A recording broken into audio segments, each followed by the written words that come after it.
Hey guys, it's Nicole and I'm coming to you today from my lovely living room to give you some awesome tips about how to be successful and how to enjoy your half marathon. Whether it's your first time running a half marathon or your 20th time, these are the tips that I have based on my experience with my first half marathon. And I've got here my little medal. You can see my Park to Park medal from when I ran my half marathon in September. Hence the 13.1 shirt, because that's how far I ran. And a year ago I never would have thought that I could do that. I was 35 pounds overweight.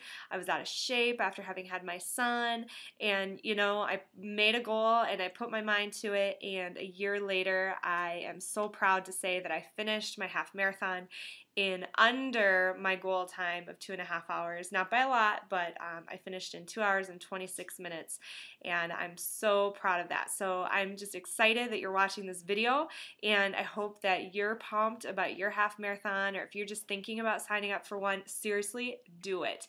And that's my number one piece of advice. If you're thinking about running a half marathon, you absolutely need to pick one that you want to participate in and sign up.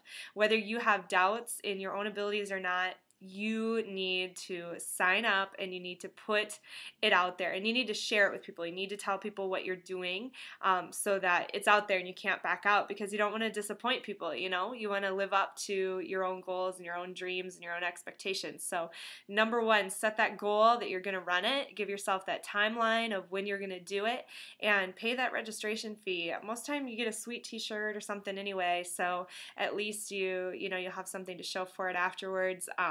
I hung up my number with my name on it and all of that from my race bib. There's just so much to be proud of. But yeah, definitely number one, set up your race day and where you're going to do it, and maybe who you're going to do it with. Maybe you have a friend or family member who's going to come along with you on that journey. So definitely need to do that. Another tip that I have for you is to just get linked in with your community. Lots of communities have running groups that you could become a part of and meet new people that can help motivate and encourage you, or otherwise, link in with your friends, your family that maybe like to run or maybe want to get into it, or maybe they want to run, jog, whatever. Definitely just link in to find people to train with you, because if you're training by yourself all the time, on those long runs, it gets tough. And it's important to have people to help motivate you and encourage you. So definitely link into your community. Also, along with that, make sure that you find a training program that works for you. There's so many training programs out there that you can access just by going online and Googling, half marathon training plan. I know Hal Higdon has some great plans. I know Runner's World has some great plans. There's just so many out there.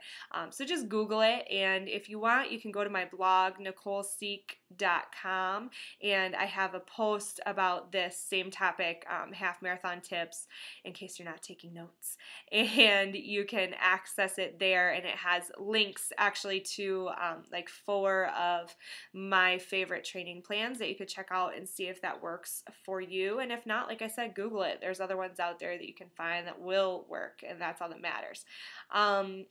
Consider your race time when you're making your plan. I trained for about 8 weeks, and to be honest, for my next half marathon, I will definitely train a little bit longer than that, because I just don't think that was quite enough. I mean, it was, but I missed a few of my cross training days here and there because it was the end of the summer and all of that. So that definitely gets tough. So make sure you give yourself enough time to both, develop your running skills and all of that, but also just to, be able to give yourself the proper taper and whatnot before you have your race day. Also, a tip that I have would be to definitely make sure you have the right kind of attire for both for race day as well as while you're training. Make sure you've got the right kind of shoes. If you've had your shoes for a while, you may need to get them replaced and may need to get a new pair. Also, just when you're wearing clothes that you're comfortable in, you're comfortable with, you work out better, you run better, you feel better. I know it seems silly, but it's so true. So go invest in some good workout clothes for your running. Also, just because, like for me, for example, I had a sports bra that was a little too big that I was wearing because of all the weight loss that I've had, and seriously, I got burns from it after one of my long training runs. So it's very important to have clothing that not only you like, but that fits you appropriately and fits you well. Definitely make sure that you're staying hydrated when you're training and that you're eating right. So again, there's lots of nutrition plans out there that you can find. And just make sure that you're doing that, because when you're running, you're working your muscles, and you need to make sure that you're building them back up with the right kind of nutrition.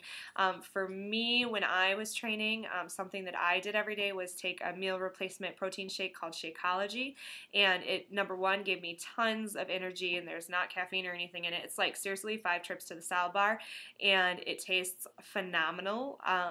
I can't tell you enough about it. If you want to know more about it, just let me know. But it's just full of nutrients that help replenish, things in your body so that you're getting the stuff that you need. But otherwise, like I said, Google some nutrition plans, talk to your doctor, talk to, people who know a lot about nutrition, and get that lined up so that you're giving your body the fuel that it needs. Yeah, I just call it fuel because a lot of times we don't look at food that way, but we need to.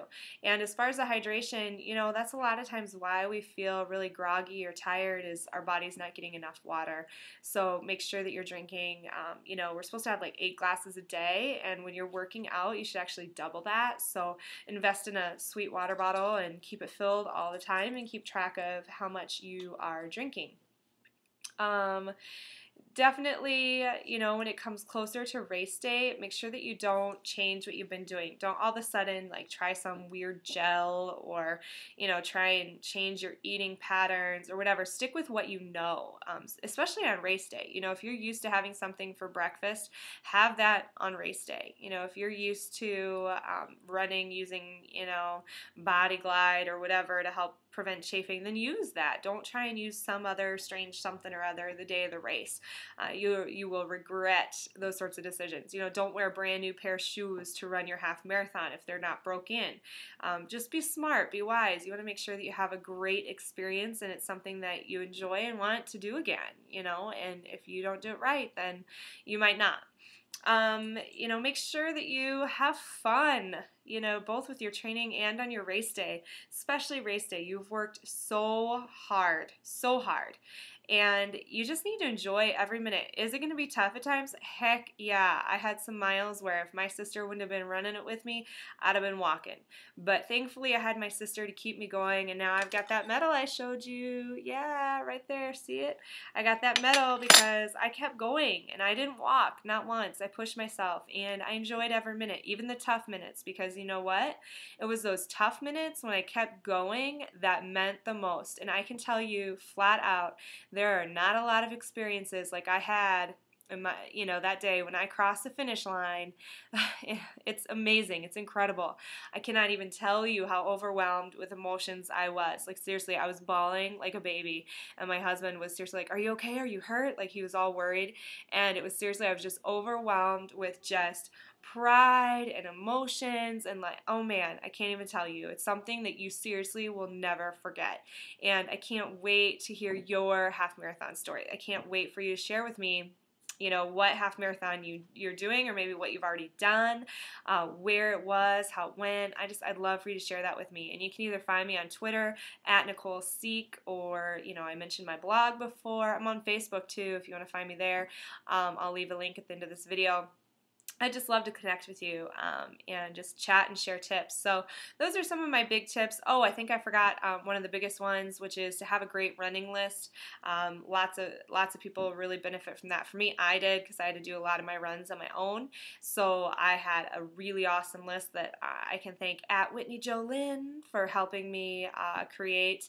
And it just keeps you motivated, keeps you going. Make sure you have fast beats so it keeps your feet moving forward. And it just helps the miles pass a little bit faster. So there you have it. There's my tips. I'm sure I have more, but that's all I got for today. I'd love if you subscribe to my YouTube, leave comments here, because I will definitely post more tips because I'm not done running half marathons. I'm going to do more, and I'd love to just keep connecting with you. So thanks for listening today, and hopefully you learned a thing or two, and good luck with your racing. Talk to you soon.